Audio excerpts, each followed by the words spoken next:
Hello everybody, this is my nasty, dirty, tatty sun visor out of my classic car, and there is no way I'm fitting this against my nice new headlining. Now, I do have a better sun visor, and it has a vanity mirror and vanity lighting. But as we all know, the light is never going to work because we need 12 volts up in the corner, and ain't nobody got the time to start taking the red linings down and messing about. So I decided that if I will it hard enough, I think it's going to work.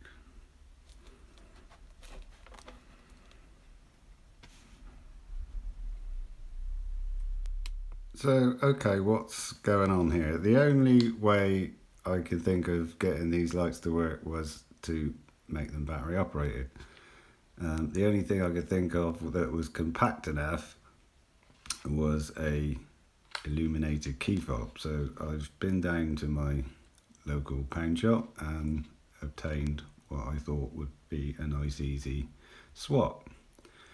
So straight out of the bat, we've got a problem because it's too clever for its own good. We've got full, dim and flashing, which is absolutely no use for a sun visor. So how do we get over that? Well, I took it apart, as you do, and here I have, see, a blown up version of what we've got. So what we need to do is override that push button because we just want it on or off. And long story short, the little tiny chip that controls the whole fob from the push button, at the end of the day it puts a negative supply onto the negative of the LED strip. There's some components that stop you putting the batteries in the wrong way around and blowing it up, and limiting the current so the LEDs don't blow up. But at the end of the day, what we need to do is get a switch connection from the negative terminal of the battery onto the negative of the LED. So I'm hoping I can show you, if we short out the negative post on the battery and the negative of the LED, we can control what the push button used to. And as belt and braces, I just got my tiny little screwdriver and just flick that push button off the board so that it's not going to bother us anymore.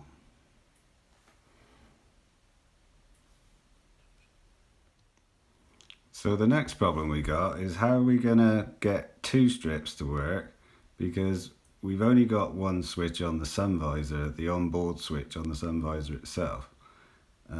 So if we switch one key fob and connect two strips to it, then A, the battery's going to go flat in no time, and B, we're potentially going to overload these tiny little components that are only man enough to drive its own LED strip. So after a bit of thought, what we can do is these, although it looks like one complete filament if you like, it's actually comprised of 6 mini LED units.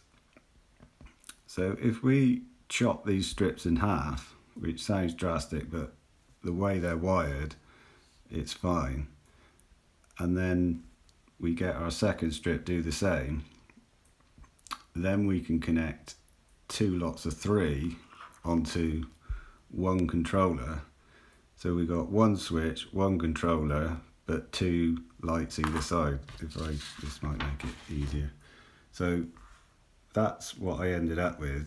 So this is our sun visor switch, and by cutting down the LEDs to half, we can get our lighting either side, and as far as the fob is concerned, everything's fine. So let me do that for you, and then I'll show you what it looks like in reality.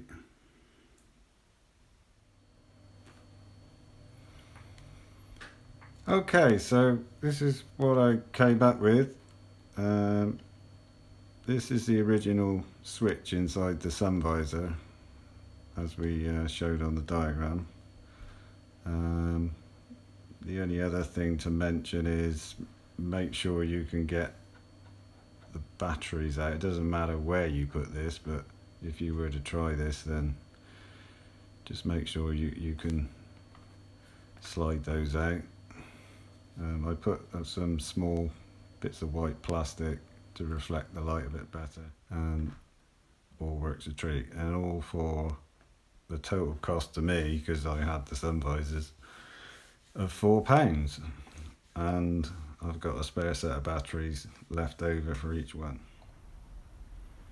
So as far as tips go on fitting, if you can use the original fixings positions, then that's probably your easiest bet. I can't, mine are all different, but the biggest tip I can give you is don't be tempted to chop off this cranked piece of plastic here. You can get rid of all of this, but you're going to need that piece there to make it work. The whole visor revolves around that plastic, and it just doesn't work out. Ask me how I know if you chop that off. So I've got to basically convert what we've got here to the original, and I'm going to do that using this chrome doorknob basically.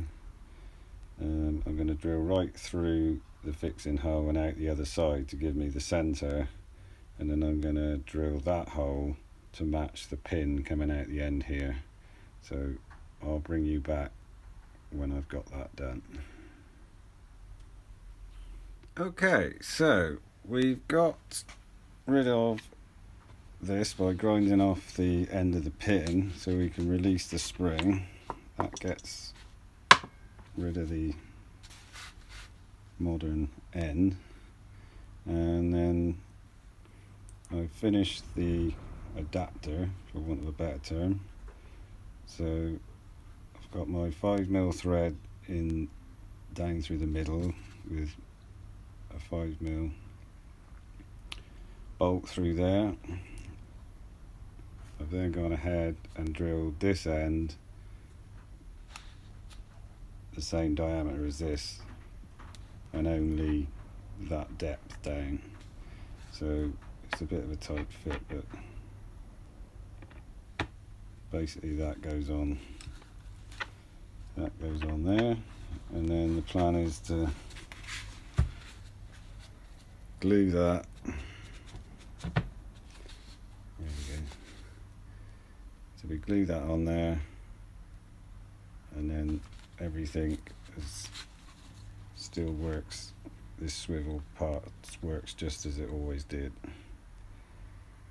So let me glue that on, and then we're nearly done. Okay, sun visors are in.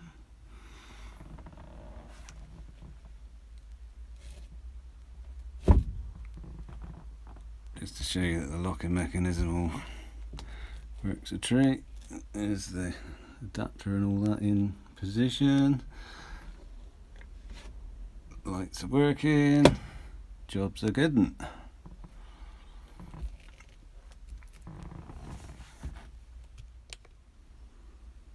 Okay, finishing touches then would be I'd like to have a nice chrome clip here, and it would be nice to get it trimmed in the same colour as the headline, and I've still got plenty of that material left.